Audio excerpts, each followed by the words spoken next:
ఆంధ్రప్రదేశ్ రాష్ట్ర deputy CM హోదాలో పవన్ కళ్యాణ్ గారు ఈరోజు ప్రజలకు సేవలు అందిస్తున్నారు.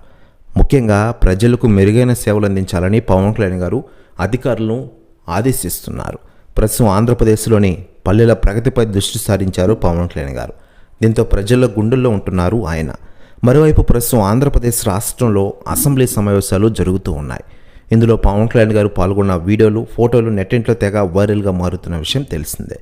మరోవైపు అసెంబ్లీలో కూడా ఆయన క్రేజ్ గురించి చాలామంది మంత్రులు కూడా వ్యాఖ్యానిస్తున్న విషయం మనకందరికీ తెలిసిందే. అయితే తాజాగా మంత్రి నారా లోకేష్ గారు సంచలన వ్యాఖ్యలు చేశారట పవన్ కళ్యాణ్ గారి గురించి.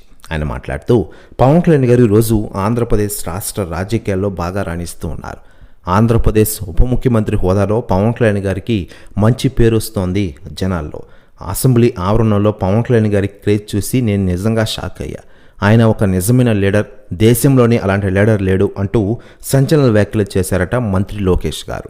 ప్రస్తుతం వ్యాఖ్యలు వైరల్ అవుతున్నాయి టోటల్ ఆంధ్రప్రదేశ్ రాష్ట్ర రాజకీయాల్లో. మరోవైపు పవన్ కళ్యాణ్ గారు అటు రాజకీయాలు, ఇటు సినిమాలంటూ దూసుకెళ్తున్న విషయం మనకందరికీ తెలిసిందే. ప్రస్తుతం హరిహర వీరమ్మల షూటింగ్తో ఫుల్ బిజీగా మారిపోయారు పవన్ కళ్యాణ్ గారు. ఈ సినిమాని మార్చిలో రిలీజ్ చేయాలని సూచనప్రాయంగా అభిమానించిన విషయం మనకందరికీ తెలిసిందే.